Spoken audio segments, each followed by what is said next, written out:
Walaupun timnas Indonesia beda level dengan Jepang, Cina tetap merasa terancam. Tapi sebelum lanjut jangan lupa like, subscribe, dan share. Terima kasih. Ketum PSSI Erick Thohir menyebut level timnas Indonesia masih di bawah Australia dan Jepang.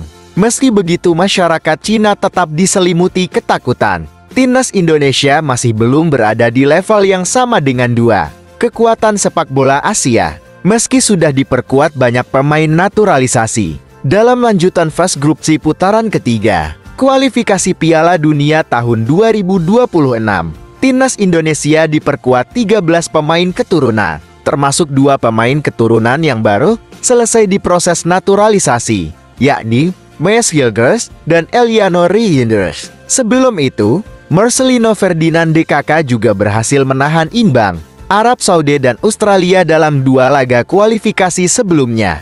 Namun bukan itu permasalahannya. Erick Thohir punya alasan kuat mengapa skuad asuhan Shen Tae-yong dinilai masih belum selevel Jepang atau Australia. Hal ini berkaitan dengan peringkat FIFA. Timnas Indonesia yang masih jauh berada di bawah Australia dan Jepang. Seperti yang diketahui bahwa timnas Australia saat ini duduk di peringkat ke-25. Sementara timnas Jepang ada di posisi ke-16 dunia. Bagi Erick Thohir, timnas Indonesia saat ini berstatus sebagai underdog. Namun bukan berarti bisa menganggap lawan berada di level yang sama.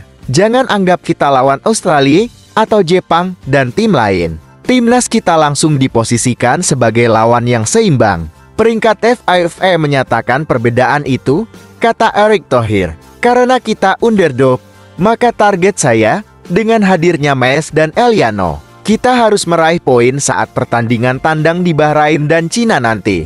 Hal ini sejalan dengan pernyataan Shin Tae-yong sebelumnya yang memang menargetkan kemenangan atas Bahrain dan Cina. Menurut Shin Tae-yong, jalan ke putaran final Piala Dunia tahun 2026 bisa lebih mulus dilalui jika bisa mengalahkan kedua tim tersebut. Tujuan saya adalah untuk mengalahkan Bahrain dan Cina, ujar Shin Tae-yong. Jika kami berhasil mengalahkan 2 tim tersebut, kami lebih mudah untuk menembus peringkat ketiga atau keempat. Saya pikir ronde ketiga babak kualifikasi akan menjadi ujian terberat, imbuhnya. Sementara itu, publik Cina tetap merasa terancam dengan kekuatan timnas Indonesia saat ini meski levelnya masih di bawah Jepang. Bayang-bayang tersingkir prematur menghantui timnas Cina setelah menelan 2 kekalahan beruntun di 2 laga awal kualifikasi putaran ketiga. Terlebih, jika Cina menelan kekalahan dalam lawatan ke Australia,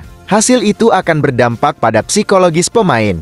Jika hal itu tidak bisa teratasi di laga melawan timnas Indonesia, maka masyarakat Cina tak heran tim nasional mereka bakal tersingkir lebih awal. Meski tim nasional sepak bola bermain melawan tim Indonesia di kandang sendiri, namun jika tidak tampil baik pada pertandingan sebelumnya melawan tim Australia, jelas para pemain akan menanggung banyak beban psikologis.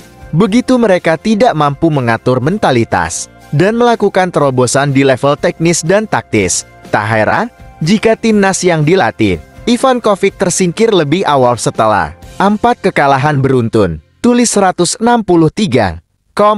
Artikel ini dilansir dari superball.id.